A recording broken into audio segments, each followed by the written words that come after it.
But last year was all about learning. Learning the venue, learning the flow, learning how it all plugs together, seeing the event in operation.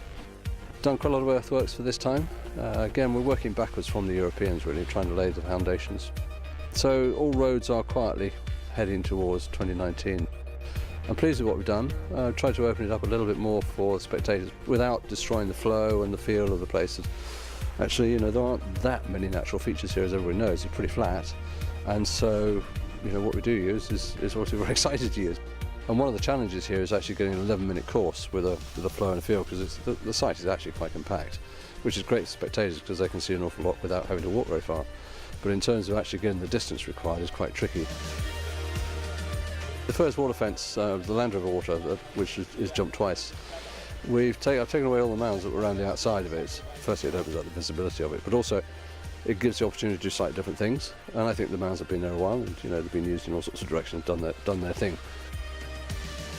The water itself is a little bit bigger, and the questions there now are very different to what they were last year. So that, it's been a big project, and it's nice to see the grass is really getting established there.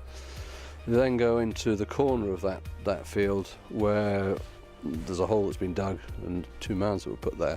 We've actually built up the approach and the exit of that mound, so actually it's a little bit deeper, and I'm going to use that.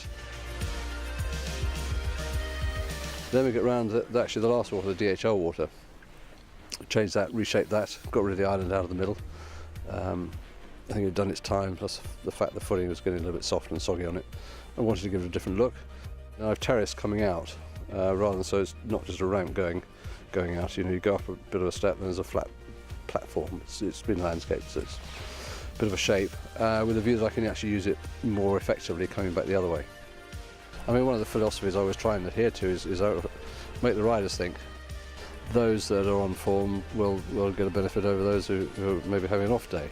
And I always want to try and give the horses and the riders the opportunity to show what they can do and are capable of, rather than try and find out what they can't do. It needs to be a positive experience, but I'm always mindful of what courses do to horses physically and mentally. And we're in and out of trees like you are here. You come bursting out of trees, an open area, then you're back into trees. You don't want to get horses suspicious. You've got to be mindful of how they work. For sure, the riders are going to have to ride more this time, no question. And those that ride well, should have a lovely time going around, I hope. David Evans, Carl Fletcher, they do the building here. They do a great job. They've done it since 2009, I think it is. So they know the place, they know where to get the materials. They're, for me, they're as good as anybody in the world. For a designer like me working with the course builders, it's a partnership. We discuss the look of the fences. I have a certain, I want the things to look as natural as possible, so they blend in with the environment. And so then we talk about the types of timber, the look, and all of that stuff. So it's a partnership. I want the builders to own the product, and feel proud of it.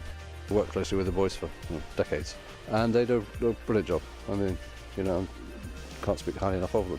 I think the way that the team present the fences, dress the fences, and then the way Julia and her team, they brand it, they make the whole thing look fantastic. It brings it to life. At the moment, we're looking here thinking, God, it's cold and chilly, and this is the exciting time where it does start to grow and come into being, really. And then in May, we bring it all to life, and in June, there we go.